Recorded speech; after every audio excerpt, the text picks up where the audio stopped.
Welcome back to my channel. അപ്പോൾ എന്തൊക്കെയുണ്ട് വിശേഷം? എല്ലാവർക്കും സുഖമല്ലേ?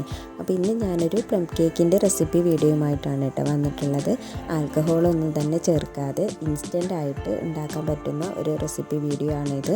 അപ്പോൾ നമുക്ക് വേഗം തന്നെ വീഡിയോയിലോട്ട് പോകാം. അപ്പോൾ നമുക്ക് ആദ്യം തന്നെ കേക്കിലോട്ട് വേണ്ട ഡ്രൈ ഫ്രൂട്ട്സൊക്കെ ഒന്ന് സോക്ക് ചെയ്യാൻ വേണ്ടി വെക്കാം കേട്ടോ.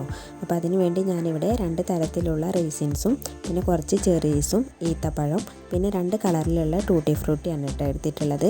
ഇതെല്ലാം കൂടെ ഒരു 2 കപ്പ് ഉണ്ടായിരിക്കും കേട്ടോ. അപ്പോൾ നമുക്ക് ഇത് ജ്യൂസിൽ സോക്ക് ചെയ്യാൻ വേണ്ടി വെക്കാം. അപ്പോൾ അതിന് വേണ്ടി ഞാനിവിടെ മുന്തിരി ജ്യൂസാണ് എടുത്തിട്ടുള്ളത്. അപ്പോൾ ഇതിലോട്ട് ഈ ഡ്രൈ ഫ്രൂട്ട്സ് എല്ലാം ഇങ്ങനെ ഇട്ട് കൊടുത്തിട്ട് നമ്മളിതൊന്ന് നന്നായിട്ട് മിക്സ് ചെയ്ത് വെക്കുകയാണ് ചെയ്യുന്നത്. പിന്നെ ഞാനിതിങ്ങനെ ചെയ്യുന്നത് കേക്ക് ഉണ്ടാക്കുന്നതിൻ്റെ തലേ ദിവസമാണ് കേട്ടോ. നമുക്ക് അന്ന് തന്നെ ചെയ്യാം, പക്ഷേ ഇങ്ങനെ ചെയ്ത് വെക്കുകയാണെങ്കിൽ ഒന്നും കൂടി ഒരു ടേസ്റ്റ് ആയിരിക്കും കേട്ടോ. ഇനി നമുക്ക് കേക്കിലോട്ട് വേണ്ട ഷുഗർ കാരമലൈസ് ചെയ്ത് കൊടുക്കാം. അപ്പോൾ അതിന് വേണ്ടി ഞാനിവിടെ 1/2 കപ്പ് ഷുഗർ എടുത്തിട്ട് ഒരു പാനിലേക്ക് ഇതുപോലെ ഇട്ട് കൊടുത്തിട്ടുണ്ട്. ഇനി നമുക്കിതൊരു ലോ ഫ്ലെയിമിൽ വെച്ചിട്ടൊന്ന് ഇങ്ങനെ മെൽറ്റാക്കി കൊണ്ടുവരികയാണ് ചെയ്യേണ്ടത് കേട്ടോ.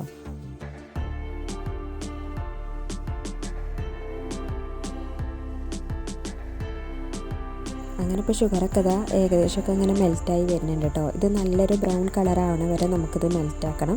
എന്നാൽ കൂടുതലായിട്ട് അങ്ങോട്ട് കരിയാനും പാടില്ല കേട്ടോ. കൂടുതലായിട്ട് കരിഞ്ഞാൽ നമ്മൾ കേക്കിനൊരു കയ്പ്പായിരിക്കും ടേസ്റ്റ് വരിക കേട്ടോ. അപ്പോൾ അത് നല്ല ശ്രദ്ധിച്ചിട്ട് തന്നെ വേണം നമ്മൾ ഷുഗർ ഇങ്ങനെ മെൽറ്റാക്കി എടുക്കാൻ.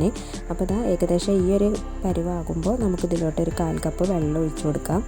അപ്പോൾ ഈ വെള്ളം ഒഴിച്ചിരുന്ന ടൈമിൽ ഇതൊന്നിങ്ങനെ കട്ട പിടിക്കും കേട്ടോ. അപ്പോൾ അത് വലിയ പ്രശ്നമില്ല. അതിനി ഒന്നിങ്ങനെ ചൂടായി വരുമ്പോൾ അത് താനെ മെൽറ്റായി വരും.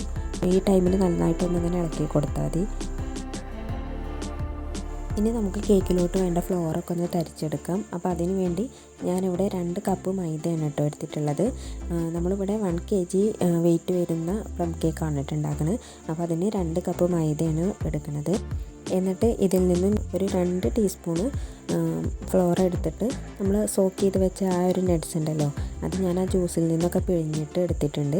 ഇനി ഇതിലോട്ട് ഈ മൈദപ്പൊടി ഒന്നിങ്ങനെ വിതറി കൊടുക്കുക. എന്നിട്ട് അതൊന്ന് നന്നായിട്ടൊന്ന് മിക്സ് ചെയ്തിട്ട് മാറ്റി വെക്കണുണ്ട് കേട്ടോ. അത് ലാസ്റ്റ് നമുക്ക് നമ്മുടെ ബാറ്ററിലേക്ക് ഇട്ട് കൊടുക്കാനുള്ളതാണ്. അപ്പോൾ നല്ലതുപോലെ മിക്സ് ചെയ്തിട്ട് മാറ്റി വെക്കാം. ഇനി നമുക്ക് ഈ ഫ്ലോറിലോട്ട് ഒരു 1.5 ടീസ്പൂൺ ബേക്കിംഗ് പൗഡർ ഇട്ട് കൊടുക്കുകയാണ് ചെയ്യുന്നത്.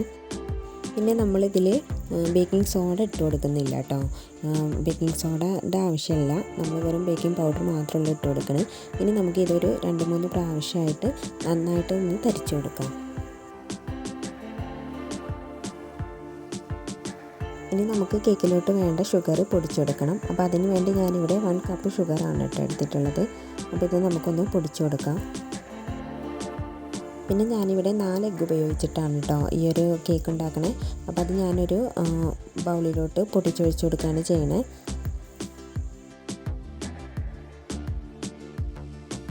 ഇനി നമുക്കിതിലോട്ട് 1 ടീസ്പൂൺ വാനില എസൻസ് കൂടി ഒഴിച്ചു കൊടുക്കാം. ശേഷം നമുക്ക് പൊടിച്ച് വെച്ചിട്ടുള്ള ആ ഷുഗർ പകുതി നമുക്ക് ഈ ഒരു ഇതിലേക്ക് ഇട്ട് കൊടുക്കാം.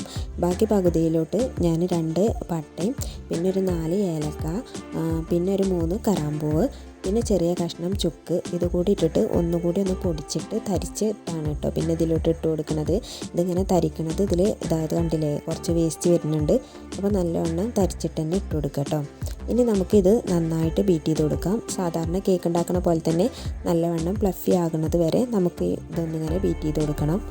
അങ്ങനെ ഒരു 1-2 മിനിറ്റ് ബീറ്റ് ചെയ്തപ്പോഴേക്കും സ്റ്റാൻഡ് ബീറ്റർ കേട് വന്നു. എന്നിട്ട് ഞാൻ എളുപ്പം പിന്നെ സ്റ്റാൻഡ് ബീറ്ററിലോട്ട് ഈ ഒരു ബാറ്റർ ഒഴിച്ചു കൊടുത്തിട്ട് പിന്നെ അങ്ങനെയാണ് കേട്ടോ ബീറ്റ് ചെയ്തിട്ടുണ്ടായിരുന്നത്. അങ്ങനെ ഇപ്പോൾ ബാറ്ററൊക്കെ നല്ല വിധത്തിൽ തന്നെ പൊന്തി വന്നിട്ടുണ്ട്. ഇനി നമുക്കിതിലോട്ട് ആ കാരമലൈസ് ചെയ്ത ഷുഗർ ഉണ്ടല്ലോ അത് ഒഴിച്ചു കൊടുക്കുകയാണ് ചെയ്യണേ. എന്നിട്ട് നല്ല രീതിക്ക് തന്നെ ഒന്ന് മിക്സ് ആക്കിയ ശേഷം ബീറ്ററിൻ്റെ സ്പീഡ് 1ലേക്ക് ഇട്ടിട്ട് നമുക്കൊരു 1/4 കപ്പ് സൺഫ്ലവർ ഓയിൽ കൂടി ഒഴിച്ചു കൊടുക്കാം കേട്ടോ. പിന്നെ ഞാനിവിടെ എഗ്ഗ് ബീറ്റ് ചെയ്യണ ആ ഒരു ടൈമിൽ കുറച്ച് ഉപ്പ് കൂടി ഇട്ട് കൊടുത്തിട്ടുണ്ടായിരുന്നു കേട്ടോ. അപ്പോൾ അത് വീഡിയോയിൽ പെടാത്തതാണ്. ഇനി അടുത്തതായിട്ട് നമുക്ക് തരിച്ച് വെച്ചിട്ടുള്ള ആ ഒരു ഫ്ലോറ് ഇതിലൊരു മിക്സ് ചെയ്ത് കൊടുക്കുകയാണ് ചെയ്യണത്. അപ്പോൾ അതിന് വേണ്ടി ഞാൻ ബീറ്ററിൻ്റെ വിസ്കൊക്കെ മാറ്റി കൊടുത്തിട്ടുണ്ട്. ഈ ഒരു വിസ്ക് ഉപയോഗിച്ചിട്ടാണ് കേട്ടോ നമ്മൾ ഫ്ലോർ മിക്സ് ചെയ്യുക. അപ്പോൾ ഞാൻ ബീറ്ററിൻ്റെ സ്പീഡ് 1ലേക്ക് ഇട്ടിട്ടാണ് കേട്ടോ ഫ്ലോർ മിക്സ് ചെയ്ത് കൊടുക്കണത്.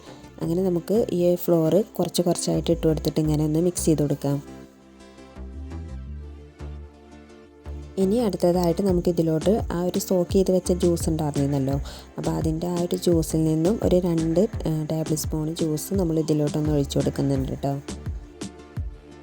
ഇനി അടുത്തതായിട്ട് നമുക്ക് ഇതിലോട്ട് ഡ്രൈ ഫ്രൂട്ട്സ് ഇട്ട് കൊടുക്കാം. അപ്പോൾ ഈ ഒരു ഡ്രൈ ഫ്രൂട്ട്സ് നമ്മൾ ഈ ഒരു മൈദ ഇങ്ങനെ കോട്ട് ചെയ്ത് വെച്ചിട്ടുള്ളത് എന്തിനാണെന്ന് വെച്ചാൽ നമ്മൾ കേക്ക് ബേക്ക് ആവുന്ന ആ ഒരു ടൈമിൽ ഈ ഒരു ഡ്രൈ ഫ്രൂട്ട്സ് മുഴുവനും കേക്കിൻ്റെ അടിഭാഗത്തേക്ക് ഇങ്ങനെ താഴ്ന്നു പോകാതിരിക്കാൻ വേണ്ടിയിട്ടാണ് കേട്ടോ. എല്ലാ ഭാഗത്തും ഒരുപോലെ ഇരിക്കാൻ വേണ്ടിയിട്ടാണ് ഇങ്ങനെ ഒന്ന് കോട്ട് ചെയ്തെടുക്കുന്നത്. പിന്നെ ഞാൻ ഇതിലോട്ട് ഒരു 1/4 കപ്പ് കാഷ്യൂനട്ടും ബദാമും ചോപ്പ് ചെയ്തത് കൂടി ഇട്ട് കൊടുക്കുന്നുണ്ട് കേട്ടോ.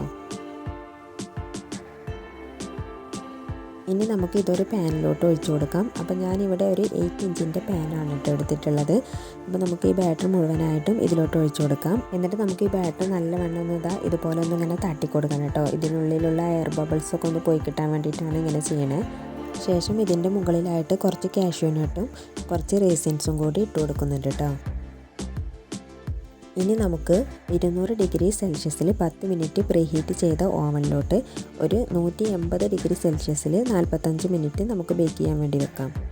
അങ്ങനെ ഇപ്പോൾ ഒരു 45 മിനിറ്റ് കഴിഞ്ഞപ്പോഴേക്കും നമ്മുടെ കേക്കൊക്കെ നല്ല രീതിക്ക് തന്നെ സെറ്റായി വന്നിട്ടുണ്ട് കേട്ടോ. ഇനി ഇത് നല്ലവണ്ണം ചൂടാറിയതിന് ശേഷമുള്ളൂ കേട്ടോ നമുക്ക് കട്ട് ചെയ്യാൻ വേണ്ടി പറ്റുക. അപ്പോൾ നമുക്ക് ഈ ഒരു കേക്ക് ഈ ഒരു മോൾഡിൽ നിന്ന് എടുത്തിട്ട് ഒരു ബട്ടർ പേപ്പറിൽ പൊതിഞ്ഞിട്ട് നേരെ എടുത്ത് വെക്കുകയാണ് ചെയ്യുന്നത് കേട്ടോ. എന്നിട്ട് ചൂടാറിയ ശേഷം നല്ല തണുത്തിട്ടാണ് നമ്മൾ ഈ കേക്ക് കട്ട് ചെയ്യുക, അല്ലെങ്കിൽ ഇതിങ്ങനെ പൊടിഞ്ഞു പോകും കേട്ടോ. അങ്ങനെ ഇപ്പോൾ പിറ്റേ ദിവസമാണ് കേട്ടോ ഞാൻ കേക്ക് എടുത്തിട്ടുണ്ടായിരുന്നു. അപ്പോൾ കേക്കൊക്കെ നല്ല രീതിക്ക് തന്നെ തണുത്തിട്ടുണ്ട്. പിന്നെ ഞാനിതിൻ്റെ മുകളിലായിട്ട് ഇങ്ങനെ ആ ഒരു ജ്യൂസിൻ്റെ ബാക്കി വന്നതൊന്നും ഇങ്ങനെ ബ്രഷ് ചെയ്ത് കൊടുത്തിട്ടുണ്ടായിരുന്നു കേട്ടോ. അങ്ങനെ ചെയ്ത് കൊടുക്കുമ്പോൾ നമ്മുടെ കേക്കിന് ഒന്നുകൂടി ഒരു ടേസ്റ്റ് കൂടും കേട്ടോ. അപ്പോൾ ഇതാണ് കേട്ടോ നമ്മുടെ കേക്ക്. കണ്ടില്ലേ, നല്ല പെർഫെക്റ്റ് ആയിട്ട് തന്നെ നമുക്ക് കിട്ടിയിട്ടുണ്ട്. അപ്പോൾ ഇത്രയേ ഉള്ളൂ ഇന്നത്തെ വീഡിയോ. അപ്പോൾ വീഡിയോ എല്ലാവർക്കും ഇഷ്ടപ്പെട്ടിട്ടുണ്ടാവുമെന്ന് കരുതുന്നു. ഇഷ്ടപ്പെട്ടാൽ ലൈക്ക് ചെയ്യാനും ഷെയർ ചെയ്യാനും കമൻറ്റ് ചെയ്യാനൊന്നും മറക്കരുത്. ഒപ്പം ചാനൽ സബ്സ്ക്രൈബ് ചെയ്യാതെ കാണുന്ന കൂട്ടുകാരുണ്ടെങ്കിൽ ഒന്ന് സബ്സ്ക്രൈബ് ചെയ്ത് സപ്പോർട്ട് ചെയ്യണേ. അപ്പോൾ നമുക്ക് മറ്റൊരു വീഡിയോയുമായി വീണ്ടും കാണാം. അതുവരേക്കും ബൈ ബൈ.